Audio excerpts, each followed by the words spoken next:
"No more expensive trips to Washington on my watch," Director Nathaniel Cross announced with that smug little grin that made me want to staple his Harvard MBA to the conference room wall. "We're not running a travel agency here, sending people to the Capitol for fancy dinners and photo ops." It hit like a slap across the face. A room full of colleagues, most of whom had worked with me for over 15 years, went dead silent except for the soft clicking of someone pretending to type. Cross was brand new, barely 3 weeks into the job, and already swinging his credentials around like a kid with a new toy lightsaber. He didn't know squat about my annual FDA compliance trip to Washington, D.C., but he sure knew how to weaponize buzzwords and put on a show. There he stood, laser pointer in hand, PowerPoint glowing behind him like a halo of corporate nonsense, calling my critical regulatory visit a luxury junket, while pretending this was just smart business. I'm Jardnolita Rodriguez, and I'd personally shaken hands with FDA regulators who kept our entire pharmaceutical operation legal across 38 states. I'd earned those relationships through 18 years of spotless inspections and emergency calls at 2 a.m. when some inspector flagged our shipment because a batch number was printed in the wrong font size. But Cross didn't want a history lesson. He wanted applause, a culture shift, a complete rebrand. "Understood," I said. One word, that's all I gave him. Not because I agreed, but because I knew exactly what was about to happen. I didn't need to argue or warn him. I certainly wasn't going to beg to do the job I'd been executing flawlessly for nearly 2 decades. Cross had that fresh from business school energy, the kind that mistakes cutting costs for cutting fat. He'd replaced all our process flowcharts with inspirational posters about velocity and disruption. My personal favorite was the one that read, "Don't cling to legacy, be the change," which was ironic, considering the change was now dressed in a charcoal suit and busy ignoring critical federal compliance requirements. I canceled the DC flight with the same emotion you'd cancel a dental cleaning, disappointed but resigned. The trip wasn't some government boondoggle. It was 3 days of meetings with stone-faced officials who could shut down our entire East Coast operation over a missing signature on page 12 of our renewal application. But I logged into the corporate travel portal, ate the non-refundable fee with a company credit card shrug, and drafted a polite email to Cross's assistant, Brooklyn, fresh out of college, permanently attached to her Stanley tumbler, and probably thought FDA stood for Food and Diet Association. Subject: Urgent Federal Compliance Renewal. Per Director Cross's new delegation protocols, I'm forwarding all materials for the Washington, D.C. renewal meeting. Please ensure confirmation of receipt and tracking of all submission deadlines. I CC'd Cross, naturally. He'd asked for transparency. I gave him a spotlight. No reply came. Not that day, not the next, not ever. The email sat there like an unopened birthday card from a forgotten relative. So I did what any veteran does when the new recruit starts juggling live grenades. I backed up everything and waited for the explosion. Cross was thriving in his own reflection, strutting through the halls like someone who'd just discovered pivot tables could solve world hunger.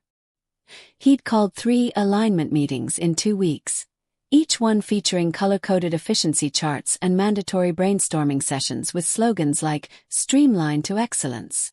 Each meeting included another passive-aggressive jab about how certain people in this organization had gotten too comfortable with old-fashioned approaches, followed by a pointed look in my direction, like I was spoiled milk nobody had the courage to throw out.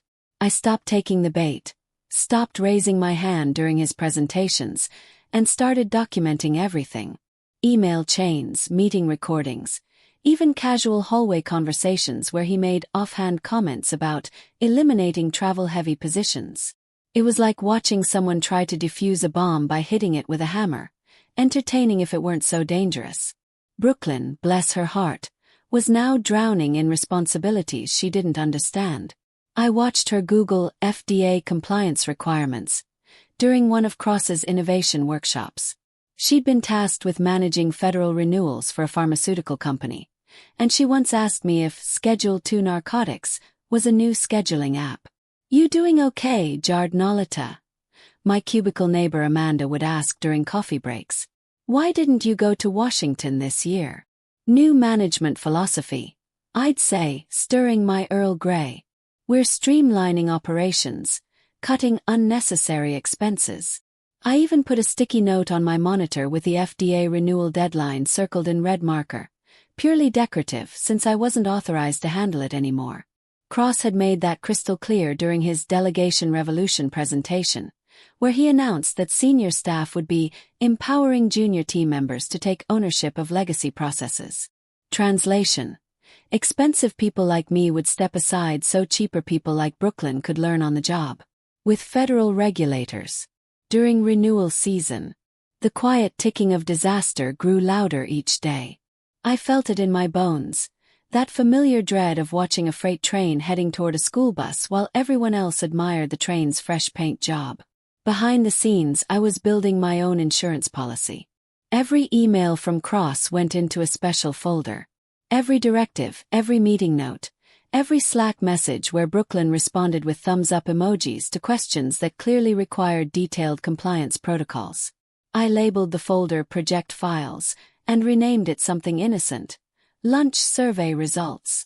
Then I started downloading everything: old inspection reports, contact lists for every FDA office, historical filing documents, even screenshots of the submission portals I'd used for years.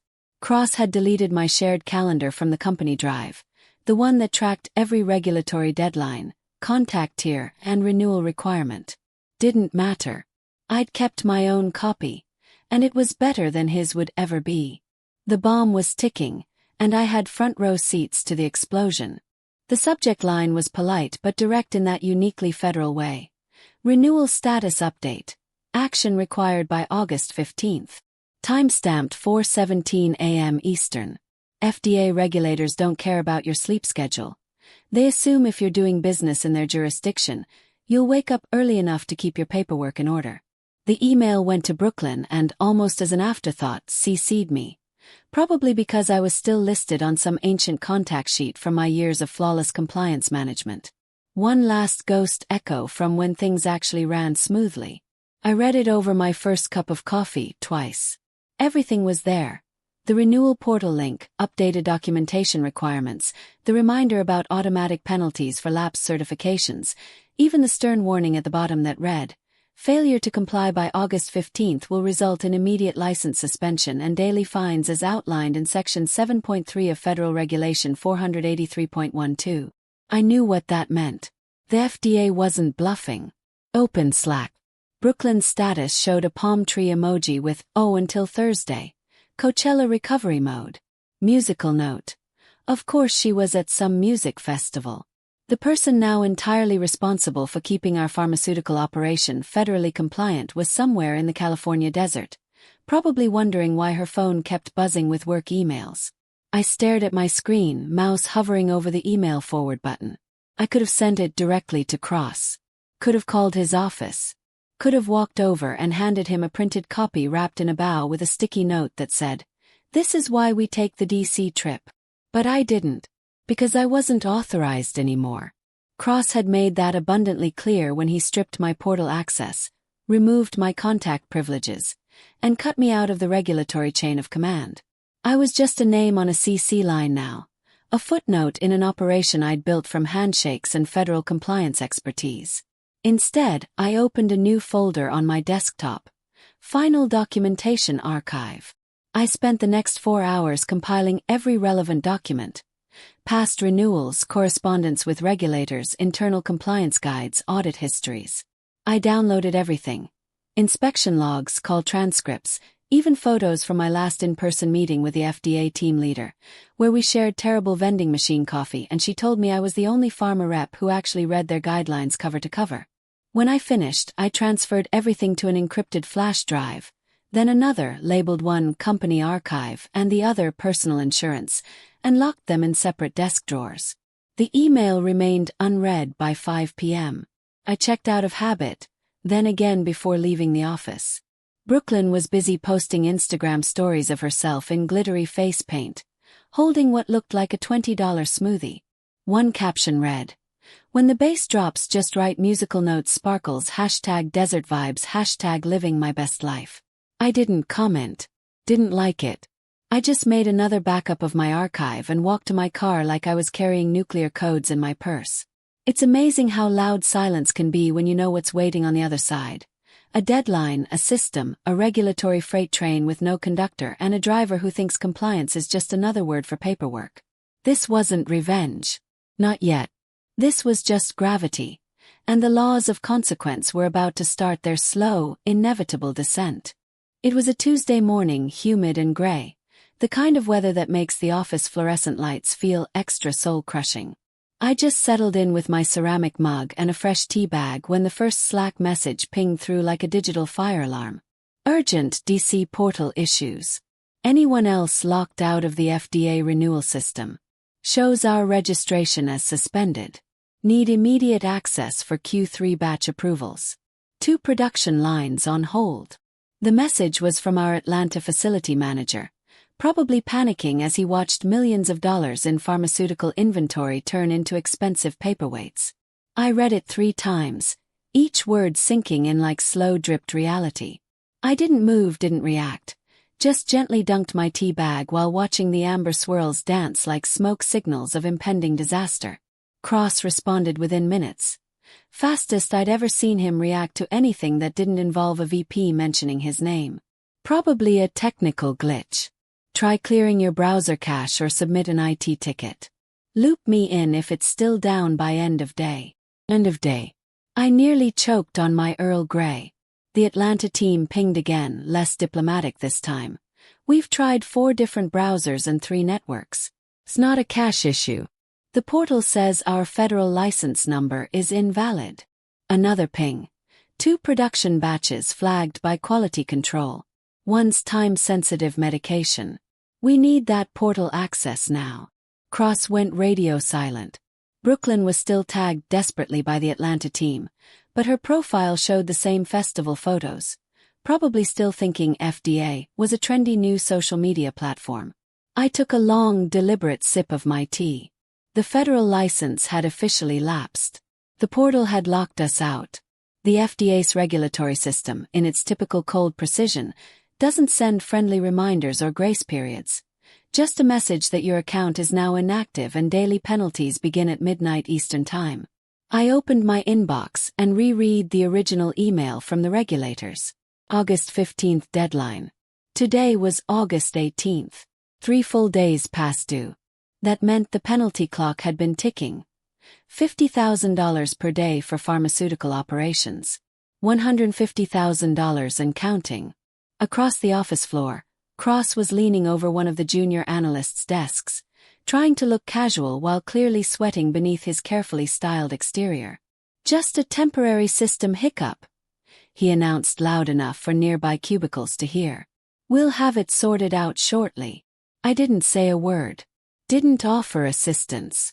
Didn't even look up when his gaze drifted toward my corner, hoping I might step in and save him from the regulatory fire he'd spent months dousing with gasoline and good intentions. I'd already been replaced, delegated, made obsolete according to his efficiency metrics. So I sat back, crossed my legs, and took another sip while letting the silence stretch like taffy. Let him marinate in the consequences of his own streamlining. Atlanta went offline first. Then our facility in Phoenix started reporting the same portal issues. Quality control was flagging shipments. Clients were calling about delayed medications. The small ball of panic that had been rolling downhill for months had officially grown teeth. Still, nobody came to me directly. Not yet. Whether it was pride, ignorance, or pure stubbornness, Cross wasn't ready to admit that something was fundamentally wrong with his new system. He thought he still had time to fix it with IT tickets and browser refreshes. He didn't understand that the FDA doesn't negotiate with expired licenses. Behind my calm exterior, behind the steaming mug and steady posture in the northeast corner of the floor plan, I felt that moment. The shift, the exact instant when a mistake stops being an oversight and becomes a full-scale crisis. I'd been waiting months for this. I had the email archive, the delegation memos, the calendar screenshots, the unanswered correspondence.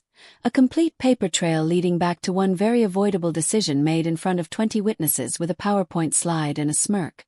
All I needed now was patience, and time was officially on my side. By Thursday, the dam burst completely. Atlanta went dark first, then Phoenix. Our satellite operation in Denver sent a panicked message to the company-wide chat. All systems locked out. FDA database shows our authorization as terminated. Are we under some kind of regulatory investigation? It wasn't an investigation. It was good old-fashioned bureaucratic execution by expiration date. The FDA had deactivated our pharmaceutical operating license, and since our entire multi-state framework ran through that single federal certification, every facility tied to it went into lockdown like someone had pulled the emergency brake on a speeding train. The email that ended Cross's career arrived at 7:23 a.m. I was already at my desk with hot water and lemon. I'd run out of tea bags but couldn't bring myself to hit the grocery store when the show was getting this good. The message came from our third-party logistics coordinator. Urgent. Shipment held at Memphis Distribution Hub.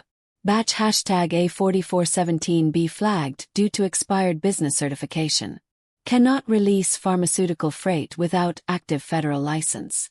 Storage fees and penalties accruing by the hour. Please advise immediately.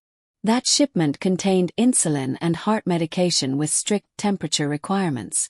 Every hour it sat in limbo was another few $1,000s bleeding from our margins, not to mention the patients who wouldn't receive their prescriptions on time. By 9:30 a.m., our company's internal dashboard looked like a Christmas tree of system failures. Error messages, client access denials, production line shutdowns. The FDA's meticulous efficiency had turned off the lights, locked the doors, and was now quietly calculating our regulatory incompetence at $50,000 per day. Cross was unraveling like a cheap sweater. It started with the usual scrambling. Get IT on the line. Call Washington. Why wasn't I immediately notified about this? He dragged the entire technical team into an emergency video conference, barking about server integrations and back-end authentication, demanding to know how one little licensing issue could paralyze the entire pharmaceutical operation. I watched from the sidelines as our head systems administrator patiently explained that the servers were working perfectly fine. It was our legal authorization that had vanished, like trying to practice medicine after the medical board revokes your license and burns your diploma. Then came the blame cascade. Atlanta's supposed to handle local compliance. Why didn't someone escalate this directly to me? Finally. Can someone get her involved? What's her name again? She used to manage this stuff. I got the Slack ping from Brooklyn, who had finally returned from her festival adventure and sounded like she'd rather still be dancing in the desert. Hey Jard Nolita. Director Cross needs your help with the licensing situation. Can you let us know what we need to do? I didn't respond in chat. Instead, I opened Outlook, found the original email chain from March, and hit forward with no additional commentary. Just the subject line and Cross's own words staring back at him. All future regulatory coordination will be handled exclusively by my team. Please redirect all communication and responsibility to Brooklyn effective immediately. Thanks, Nathaniel Cross. A few minutes later, I heard his office door slam hard enough to shake the ceiling tiles. Someone nearby muttered, "Oh snap." I remained perfectly still, watching my computer screen like a court reporter documenting the autopsy of a decision gone catastrophically wrong. The next call wasn't from IT or Atlanta. It was from our biggest client, Mercy Healthcare System. They'd been locked out of our ordering platform for 18 hours. Their pharmacy network was frozen mid-order. Their procurement director was threatening to terminate 2 contracts and review all others. I stayed muted during that call because I wasn't officially invited, just included for historical context. A silent witness to the multi-million-dollar pileup that was no longer theoretical. That afternoon, I walked down to our document storage room and retrieved a manila folder I'd prepared months ago. Inside, printed documentation of the complete regulatory trail, audit histories, compliance timelines, all color-coded, bound, and tabbed like a legal brief. Cross's signature sat at the top of every delegation memo, every cost-cutting directive, every email where he'd stripped my authority and handed it to someone who thought Schedule 2 was a calendar app. I didn't deliver the folder to anyone. Just laid it flat on my desk like a monument to competence, because revenge isn't always personal fury and door-slamming confrontations. Sometimes it's just a checklist, a process, a system executing itself with mathematical precision. And that system had finally grown teeth. The boardroom was already humming with nervous energy when I walked in. That electric tension that hovers just before a Category 5 hurricane makes landfall. Executives spoke in clipped half-sentences. Someone was stress-tapping on their phone. And our CFO looked like he was calculating the mathematical probability of his own heart attack. Then came the sound that ended everything. Today. A thick envelope, official and unforgiving, slapped onto the mahogany conference table like a death warrant. CEO Margaret Steinberg stood at the head of the table like a general holding live ordnance she didn't know how to defuse. This, she said, her voice tight as piano wire, was hand-delivered to my home at 6 a.m. this morning. Dead silence. She didn't wait for acknowledgement, she didn't need to. It's a formal penalty notice from the Food and Drug Administration, informing us that our federal pharmaceutical license lapsed 3 weeks ago. She paused, scanning the room like a detective looking for the first twitch of guilt. The fine, she continued, slower now, like the numbers physically hurt to say out loud, is $50,000 per day. Retroactive. Non-negotiable. A spreadsheet printout came next, sliding across the table like evidence in a murder trial. As of this morning, we owe $1.05 million in regulatory penalties, plus facility shutdowns, supply chain holds, and breach of contract exposure across 12 states. Mercy Healthcare is threatening litigation. Our Denver facility may lose its state certification. Nobody breathed. Then came the executioner's question. Who was responsible for this renewal? It wasn't asked gently. It wasn't really a question at all. It was an indictment searching for a name to carve on the headstone. Cross, sitting 3 seats to my left, tugged at his collar like it had suddenly shrunk 2 sizes. Well, the process had been restructured, he stammered, eyes darting around the table like a trapped animal. We streamlined. We delegated the responsibility as part of operational efficiency. Delegated to whom? Steinberg's voice could have cut glass. To Brooklyn's team, Cross said, now visibly sweating through his dress shirt. The responsibility was transitioned during Q1 reorganization. It was all properly documented and I didn't say a word. I simply opened my laptop, turned it toward the center of the table, and slid my timeline across the mahogany like a chess master delivering checkmate. On the screen, March 8th, Cross's email delegating all regulatory authority. March 9th, my forwarded documents and confirmation request to Brooklyn. June 12th, my CC on regulators' deadline warning. August 15th, federal deadline. August 18th, portal deactivated. August 19th, shipments held. August 21st, facility lockdowns across multiple states. August 22nd, CEO receives penalty notice. Every entry had corresponding documentation. Every event backed by time-stamped receipts, emails, and meeting recordings. All signed, all dated, all completely undeniable. I didn't need to say, I told you so. The silence said it for me. The kind of silence that lands like a sledgehammer, heavy and final and absolutely crushing. Steinberg's expression shifted. Not immediately, not explosively, but slowly, like someone realizing that what they thought was an accident was actually a roadmap drawn in advance that everyone else had chosen to ignore. She turned back to Cross with the cold precision of a surgeon holding a scalpel. You signed this delegation memo. You removed senior compliance from direct regulatory oversight. You canceled the Washington, D.C. renewal meetings to save $8,000 in travel costs. You handed federal pharmaceutical licensing to a 24-year-old who was at a music festival during deadline week. Cross opened his mouth. Nothing came out but a small choking sound. You assumed, Steinberg continued, her voice dropping to that dangerous whisper that executives use right before they destroy careers. And your assumptions just cost us over $1 million and counting. Across the table, our general counsel leaned over and whispered something in Steinberg's ear. She nodded once, sharp and decisive. Clear out your office. Security will escort you out. This board will reconvene tomorrow to discuss emergency reauthorization and damage control strategies. Cross didn't stand immediately. He just stared at my laptop screen like it might rewrite itself if he wished hard enough. When he finally moved, it was with the mechanical shuffle of someone who just watched his own professional obituary read aloud in spreadsheet format. I closed the laptop without ceremony. No smile, no gloating. Just the quiet satisfaction of watching justice deliver itself with perfect timing and surgical precision. Sometimes revenge doesn't roar. Sometimes it just lands exactly when and where it should, in complete silence. And in that silence, there's a power you can't buy, beg for or fake. Power you earn by being right, being ready, and being patient enough to let incompetence destroy itself.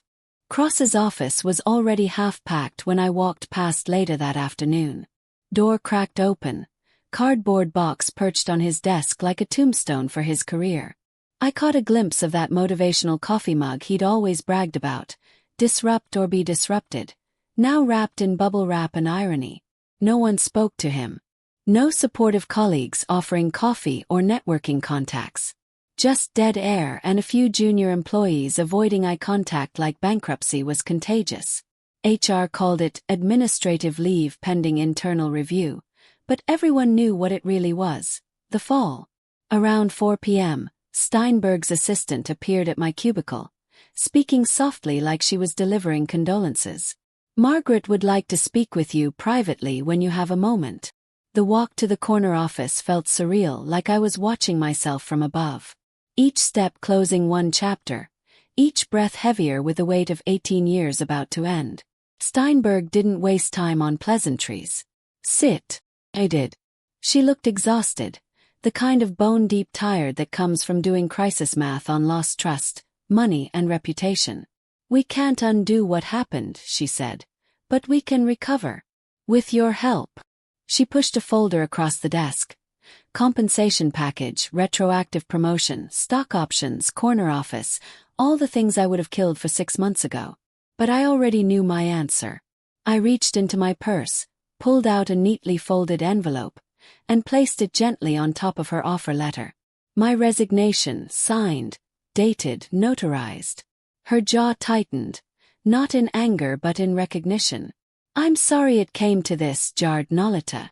I stood up slowly, smoothing my skirt. "I'm sorry it cost you." She nodded once. No defense, no corporate spin, just acknowledgement of the mess that could have been avoided with basic respect for expertise. As I reached the door, I paused for one last look at the office that had become a graveyard of professional courtesy.